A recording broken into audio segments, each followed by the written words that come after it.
Does Neo work for the machines? Welcome back to our minute-to-minute analysis of Matrix Resurrections. Last time, Thomas Anderson was faced with a difficult decision: follow Bugs into the rabbit hole or return to his sad life as a video game developer. Tom chose to follow the rabbit, yet behind that choice may lie a disturbing reality. What if Neo has been working for the Matrix from the beginning? Welcome to Matrix Explained.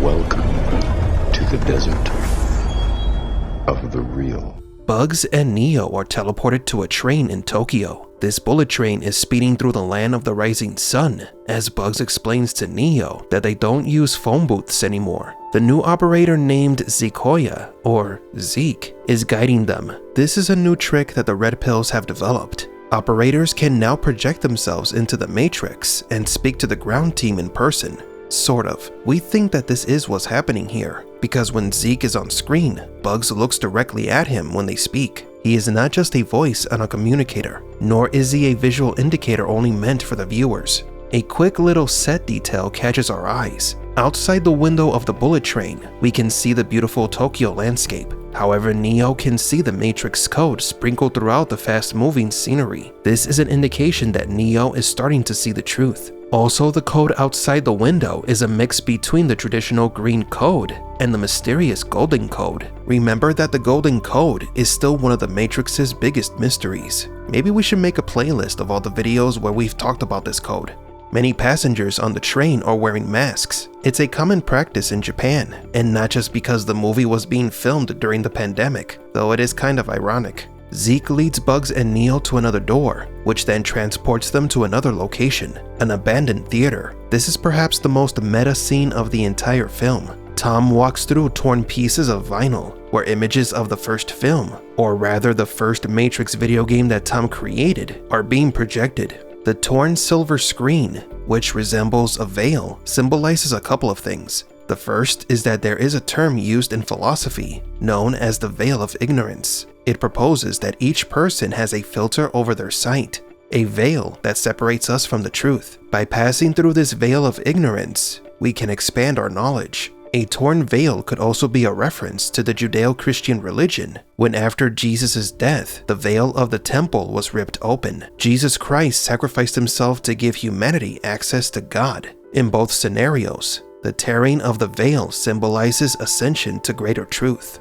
In Neo's case, Morpheus is offering access to that knowledge via awakening. Set and setting, right? Oh, no. It's all about set and setting. What does set and setting mean? The term is used to describe how your mental state was influenced and impacted by important events that happened at certain locations. The set is how you felt and what you were thinking before the event happened. And the setting is, well, the environment or location where you were when said event happened. The idea is that if something good happened to you at a certain location, returning to that location can reignite that pleasant feeling. It gives you a sense of comfort and security. The first time Morpheus tried to give Neo the red pill, they were in a restroom at Neo's workplace. That was not the correct setting. The red pill's second attempt to free Neo has to happen somewhere that feels familiar to him to make him feel assured. As Morpheus said, Nothing comforts anxiety like a little nostalgia.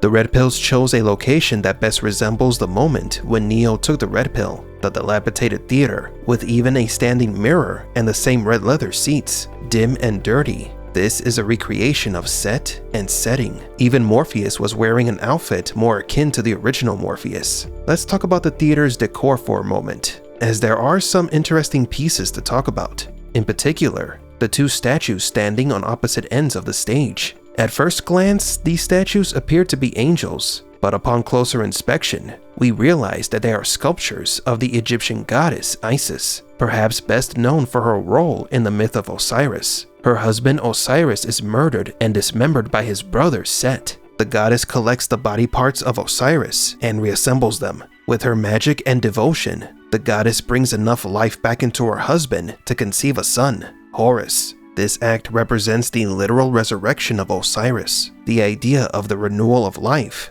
and the eternal cycle of life and death. Understanding the myth of Osiris, you can easily see the resemblance of the myth with the analyst. The analyst is the Egyptian goddess Isis, and the anomaly is Osiris. Neo and Trinity are the pieces of Osiris's body, which the analyst picks up, puts them back together, and revives them. We've said many times before that the Matrix uses a lot of ancient mythology and religion in its stories. So in other words, what is happening at the theater is a resurrection ritual. Neo will be resurrected with the taking of the red pill.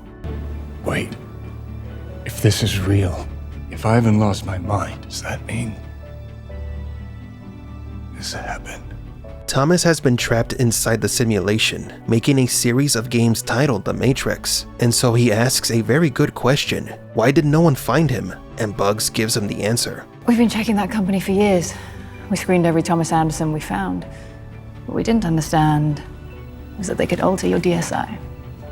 Pods generate your digital self-image through a feedback system called semblance. This is how you look to yourself. Somehow they were able to alter your DSI loop. And this is how everyone else sees you. You needed to pay very close attention to notice that Neo has had his appearance change multiple times since the movie began. Now, Morpheus had his own interesting theory as to why Neo wasn't found till now. But based on what we do know, it appears no one found you because you didn't want to be found. That's not true. Maybe it isn't. Maybe there's no foundation to the rumors that you disappeared because you were working with the machines from the beginning. It's true that after Neo and Trinity traveled to the Machine City, they disappeared.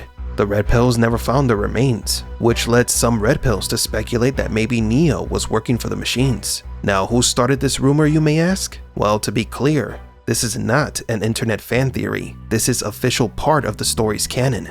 The answer may be found in the original Morpheus. In Matrix Reloaded, Neo revealed to Morpheus that the prophecy of the One was a lie. It was part of the same Matrix system of control. Thus, the seeds of distrust were planted. Morpheus never trusted the Oracle again, and after Neo and Trinity disappeared, he might have suspected that Neo could have been working for the machines. Remember that the one before Neo, the one from the myth, was never seen again, so it is understandable that Morpheus may have grown suspicious of Neo. The one disappearing was part of the cycle, and it could be a sign that the whole cycle is starting over again. This would also make sense as to why the new Morpheus also came to contemplate the theory, since he was designed to become like Morpheus. Funny enough, both Morpheuses weren't that far from the truth. The new Morpheus doesn't trust Neo. Not until he takes the red pill. The red pill has always been the symbol of truth, yet we can't help but wonder if maybe Morpheus was onto something, and Neo has always been working for the system. Next time, Tom takes the red pill, and the analyst is not happy about it.